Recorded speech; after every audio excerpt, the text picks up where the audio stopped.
কর্মসূচিতে দাওয়াত দিয়েছেন, তারা আসে নাই। বলছে কি, ভাই আমার তো বাবা অসুস্থ, আমার মা অসুস্থ, আমার পেটে ব্যথা, আমার মাথায় ব্যথা, আমি বাড়িতে নাই, আমি বেড়াইতে গেছি, আমার ডাক্তারের কাছে যাইতে হবে।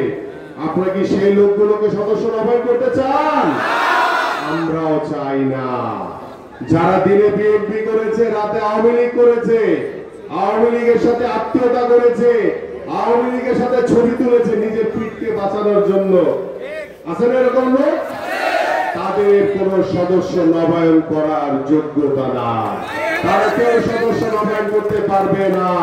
এর জন্য আপনাদের সহযোগিতা লাগবে।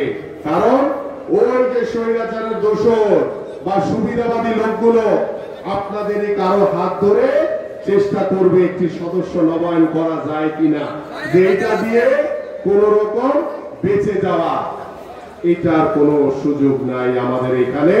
এই জন্য এই সদস্য ফর্মের এখানে আদায়কারীর একটি স্বাক্ষর রয়েছে। এই আদায়কারীর স্বাক্ষরটি কিন্তু খুব গুরুত্বপূর্ণ।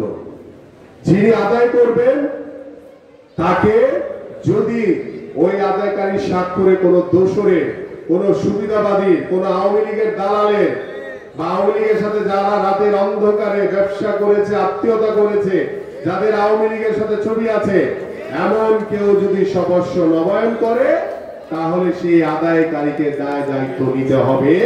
তার বিরুদ্ধে আমরা সাংগঠনিক ব্যবস্থা নেব। তাই আসুন আমরা সকলে আন্তরিক হয়ে, যারা গত 17 বছর ত্যাগী, যোগ্য, পরীক্ষিত, আমরা সেই মানুষগুলোর আগে সদস্য নবায়ন করব। তারপরে গিয়ে আমাদের প্রত্যেকটি এলাকায় ভালো মানুষ রয়েছে, যোগ্য ব্যক্তি রয়েছে, যারা বাংলাদেশকে ভালোবাসে, বাংলাদেশ জাতীয়তাবাদী দলকে ভালোবাসে, বাংলাদেশ জাতীয়তাবাদী দলকে সমর্থন করে। আমরা সেই মানুষগুলোকে পরবর্তীতে সদস্য নবায়ন করব। আমি কি বুঝাইতে পারছি আপনাদের? এবং আজকে আমরা বাড্ডা থানার শুরু করে দিয়ে গেলাম। আমাদের বক্তব্যের পরে আপনারা চাইলে এই সদস্য নবায়ন কার্যক্রম অব্যাহত রাখতে পারেন এবং আগামীকাল থেকে বাড্ডা থানা বিএনপি কোথায় বসবেন একটি নির্দিষ্ট স্থান করে দিবেন, সেখানে সদস্য নবায়ন করবেন যাচাই বাছাই করে। পাশাপাশি আগামীকাল থেকে যে আপনাদের যে 6টি ওয়ার্ড রয়েছে, সেই 6টি ওয়ার্ডের জন্য নির্ধারিত বই রয়েছে, সেই